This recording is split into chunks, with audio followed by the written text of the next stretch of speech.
నెలలుగా జరిగిన పరిణామాలు ఈ రోజున తీవ్ర రూపం దాల్చింది. ప్రభుత్వంలో 35 సంవత్సరాల సుదీర్ఘ అనుభవం ఉన్న వ్యక్తి, సబ్ కలెక్టర్ స్థాయి నుంచి చీఫ్ సెక్రటరీ వరకు చేసిన వ్యక్తిని ఆయన పదవీ విరమణ తర్వాత రాష్ట్ర ముఖ్యమంత్రి గారు ఆయనే కోరి బ్రాహ్మిన్ కార్పొరేషన్ చైర్మన్గా ఏర్పాటు చేశారు. ఆయనకి ఎలక్షన్ కమిషన్కి వెళ్ళే అన్ని అర్హతలు ఉన్న బ్రాహ్మిన్ కార్పొరేషన్కి ఐవైఆర్ కృష్ణారావు గారు లాంటి వ్యక్తులు చేస్తే మంచి జరుగుతుందనే ఉద్దేశంతో వేశారు. అప్పుడు సమర్థవంతుడిగా కనిపించిన ఐవైఆర్ కృష్ణారావు గారు 6 నెలల నుంచి ముఖ్యమంత్రి గారికి ఎందుకు అసమర్థుడిగా కనిపిస్తున్నాడో అర్థం కాని పరిస్థితి. ఒక కార్పొరేషన్కి చైర్మన్గా ఇచ్చి మరి మీ క్యాబినెట్ హోదా ఇవ్వనప్పటికీ కూడా 500 కోట్ల రూపాయలు నిధులు ఇస్తామని ప్రకటించారు. 136 కోట్లు మాత్రమే ఇవ్వటం జరిగింది. ఆయన ఇది తప్పు, మనం చేసేది సరిగ్గా లేదు, రేపు అందరూ ప్రశ్నిస్తారు అని ఒక్కసారి ముఖ్యమంత్రి గారికి చెప్పంగానే ఆయనకు ఆగ్రహం వచ్చేసింది. ఐవైఆర్ కృష్ణారావు గారిని ఎట్లాగైనా తప్పించాలి అని నిర్ణయం తీసుకున్నారు. ఆ నిర్ణయంలో భాగంగానే ఒక చీఫ్ సెక్రటరీ చేసిన వ్యక్తిని కనీసం సంప్రదించకుండా, ఐవైఆర్ కృష్ణారావు గారు ఏమి సామాన్య వ్యక్తి కాదు, కాన్స్టిట్యూషన్ తెలిసిన వ్యక్తి, అడ్మినిస్ట్రేషన్ను చదువుకున్న వ్యక్తి, 35 సంవత్సరాల అనుభవం ఉన్న వ్యక్తి. ఆయనకు వాట్సాప్లో ఏం పెట్టాలో ఏం పెట్టకూడదో తెలియదా? ఈ ప్రభుత్వం మీద వ్యతిరేకంగా ఎక్కడన్నా పెట్టారా? లేదా ఆయన స్వహస్తాలతో ఆయన ఎక్కడన్నా రాసినట్టు ఏదన్నా ఉందా? కేవలం ఎవరో పోస్ట్ చేసిన దాన్ని లైక్ చేయటం. రాజ్యాంగం కల్పించిన హక్కు మనకి వ్యక్తి స్వేచ్ఛ అనేది. ఆ స్వేచ్ఛను హరించడానికి చంద్రబాబు నాయుడు గారు కాదు కదా, దేవుడికి కూడా అర్హత లేదు. ఒకసారి రాజ్యాంగంలో రాసిన తర్వాత దాన్ని ఎవరికి హరించే హక్కు లేదు. ఆయన బాధపడుతున్నారు. ఈ రాష్ట్రంలో ముఖ్యమంత్రి గారు అలాగే ఆయన క్యాబినెట్ సహచరులు చేసే దుర్మార్గాలన్నీ మనసులో పెట్టుకొని కుమిలిపోతూ ఉన్నారు. అది బయట పెట్టలేని పరిస్థితి. ఇవన్నీ విషయాలు తెలిసినాయి కాబట్టి తక్షణం ఐవైఆర్ కృష్ణారావు గారిని తప్పించాలని నిర్ణయం తీసుకున్నారు.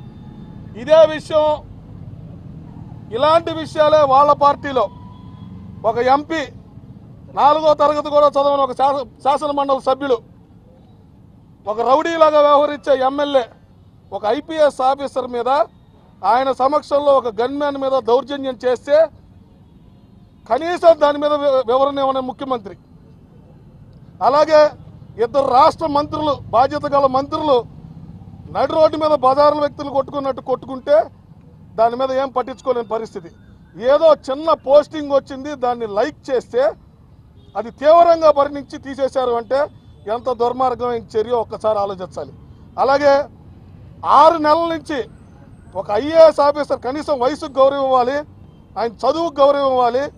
అలాంటి వ్యక్తి 5 సార్లు అపాయింట్మెంట్ తీసుకుంటే ఆయన చెప్పారు నిన్న 2 సార్లు ధర్మదర్శనం జరిగిందని. ఎంత దుర్మార్గమైన చర్య. రాజగోపాల్ గారు వస్తారు, ఆయనకు 2 నిమిషాల్లో అపాయింట్మెంట్ జరుగుతుంది. రాజగోపాల్ గారు కనుక ముఖ్యమంత్రిని కలిస్తే అది లోక కళ్యాణం. ఎవరైనా ఐవైఆర్ కృష్ణారావు గారిని కలిస్తే అది దుర్మార్గం అని చెప్పి ఈ ప్రభుత్వం ఉందంటే ఎవరైనా సరే ఈ ప్రభుత్వాన్ని తప్పు అని ప్రశ్నిస్తే లోపల పెట్టే పరిస్థితి ఉంది.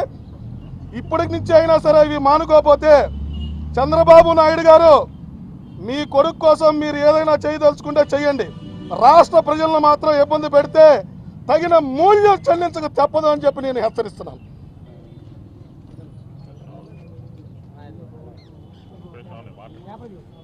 ఈరోజు డీజీపీ గారు ఆఫీసులో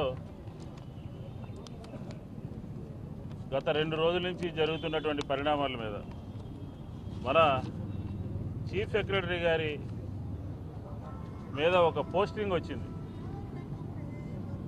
సోషల్ మీడియాలో. ఇంతకన్నా దుర్మార్గమైనటువంటి, ఇంతకన్నా దౌర్జన్యమైనటువంటి సంఘటన ఇంకోటి ఉంటుందా? ఈ రాష్ట్రంలో ఎవరికీ కూడా గౌరవం లేదు.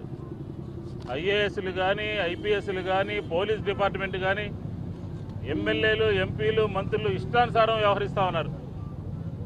వ్యవహరించడమే కాదు, ప్రభుత్వంలో ఉన్నటువంటి వారికి ఎక్కడైనా సరే వ్యతిరేకంగా ఏదైనా ఒక సోషల్ మీడియాలో పోస్ట్ వస్తే వారిని అరెస్ట్ కూడా చేయడం జరుగుతుంది. అలాంటిది సీనియర్ ఐఏఎస్ ఆఫీసర్గా ఈ రాష్ట్రానికి చీఫ్ సెక్రటరీగా పనిచేసినటువంటి ఐవీఆర్ కృష్ణారావు గారి మీద ఈ రకమైనటువంటి సోషల్ మీడియాలో పోస్టింగ్ పెట్టడం ఎంతవరకు ధర్మము, న్యాయము అని చెప్పని మేము ప్రశ్నిస్తూ ఉన్నాం. ఈ విధానాన్ని, ఈ ఫాసిస్టు విధానాన్ని, ఈ నిరంకుశ విధానాన్ని, ఈ రాష్ట్రంలో జరుగుతున్నటువంటి ఏకపక్ష నిర్ణయాల్ని విత్డ్రా చేసుకోకపోతే మాత్రం ఖచ్చితంగా ఈ రాష్ట్రంలో ఉన్నటువంటి 13 జిల్లాల్లో ఉన్నటువంటి ఆ సామాజిక వర్గానికి సంబంధించినటువంటి అన్ని సంఘాలతో కూడా కలిసి విజయవాడలో ఉద్యమం చేయడానికి ఏమాత్రం కూడా వెనకడుగు వేసేది లేదు అని చెప్తా ఉన్నాం. 48 గంటల్లో ఈరోజు మేము పోలీసు అధికారులకి కలిసి పరిస్థితిని అంతా కూడా సవివరంగా విన్నవించడం జరిగింది. 48 గంటల్లో కనుక చర్యలు తీసుకోకపోతే, ఎవరైతే దాన్ని మార్ఫింగ్ చేశారో, ఎవరైతే దాన్ని సోషల్ మీడియాలో పెట్టారో, ఎవరైతే దాన్ని ప్రచారం చేశారో ఆ వ్యక్తులను కనుక అరెస్ట్ చేయకపోతే రాబోయే రోజుల్లో ఖచ్చితంగా 13 జిల్లాలో ఉన్నటువంటి బ్రాహ్మణ మహాసభ సంబంధించినటువంటి నాయకులందరితో కూడా కలిసి విజయవాడలో ర్యాలీ చేయడానికి కూడా, ప్రభుత్వానికి వ్యతిరేకంగా ముందుకెళ్ళడానికి కూడా ఏమాత్రం కూడా వెనకడుగు వేయమని చెప్పి ఈ సందర్భంగా చెప్తా ఉన్నాం. ఎక్కడుంది క్రమశిక్షణ? మీ పార్టీలో క్రమశిక్షణ ఉందా? మీ మంత్రుల దగ్గర క్రమశిక్షణ ఉందా? మీ ఎమ్మెల్యేల దగ్గర క్రమశిక్షణ ఉందా? ఏం క్రమశిక్షణ తప్పారని చెప్పిన ఐవీఆర్ కృష్ణారావు గారిని మీరు తొలగించారు. ఒక కార్పొరేషన్ పెట్టి, కులాలకు సంబంధించినటువంటి కార్పొరేషన్లు పెట్టి అరకొర నిధులు ఇచ్చి పూర్తి స్థాయిలో ఎన్నికి భజన చేయాలి, తెలుగుదేశానికి సంబంధించినటువంటి వారందరికీ కూడా తొత్తులుగా మారాలి అని చెప్పని దాన్ని నియంత్రించడం తప్ప అని చెప్పని అడుగుతాను. కాబట్టి ఖచ్చితంగా దీని మీద పునరాలోచన చేసి ఎవరైతే పెట్టారో వారందరికీ కూడా ఆదర్శంగా ఈ తెలుగుదేశానికి సంబంధించినటువంటి వెబ్సైట్ ఉండాల్సినటువంటి అవసరం ఉన్నది. లేకపోతే మాత్రం 48 గంటలు చూసి ఈరోజే పోలీస్ అధికారులు ఐజీ గారిని కలిసి పరిస్థితి అంతా విన్నవించడం జరిగింది. దీని మీద తెలుగుదేశం ప్రభుత్వము, పార్టీ కనుక పునరాలోచన చేయకపోతే మాత్రం ఖచ్చితంగా ఉద్యమ బాట పడతామని చెప్పిన కూడా ఈ సందర్భంగా తెలియజేసుకుంటా ఉన్నాం. ఈ ప్రభుత్వం ఎంత దిగజారిపోయిందంటే వారికి ఒక న్యాయం, ప్రజలకు ఒక న్యాయం విధంగా తయారైపోయింది. ప్రజలు అంటే ఒక చీఫ్ సెక్రటరీగా పనిచేసిన వ్యక్తికి ఈరోజు ఒక వెబ్సైట్లో, వారికి సంబంధించిన వెబ్సైట్లో పెట్టరాని అసభ్యకరమైన కొన్ని సన్నివేశాలను మార్పింగ్ చేసి పెడుతుంటే కనీసం ఖండించాలి, దీన్ని నిర్మూలించాలి, ఇది తప్పు అని చెప్పే స్థాయిలో కూడా వెళ్ళారు. అంటే మీ యొక్క పరిధిలో చీఫ్ సెక్రటరీగా పనిచేసిన ఒక వ్యక్తికి మీరు ఏమి సందేశాలు ఇస్తున్నారు? రేపు పొద్దున ఈ ఐఏఎస్లకి, ఐపీఎస్లకు ఏ సందేశాలు ఇస్తున్నారో ఈ ప్రభుత్వం ఆలోచించుకోవాలి. నడి రోడ్డు మీద ఐపీఎస్కి జరిగిన అవమానం చూసాం. ఈరోజు మరి ఐఏఎస్ చీఫ్ సెక్రటరీగా పనిచేసిన వ్యక్తికి జరిగిన అవమానం చూసాం. ఇంకా రాబోయే రోజుల్లో ఎన్ని అవమానాలు చూస్తామో, ఎంత భరిస్తామో నిజంగా ఈరోజు ఇక్కడ ఉన్న ప్రజలందరూ కూడా ఆలోచించుకోవాలి. ఈరోజు ఒకటే కోరుకుంటున్నాం, మీరు సమన్యాయం, సామాజిక న్యాయం పేరుతో మరి కొన్ని కులాలని ఎందుకు ఈ వివక్ష చూపిస్తున్నారు? బ్రాహ్మణులు అంటే అంత చులకనైపోయారా?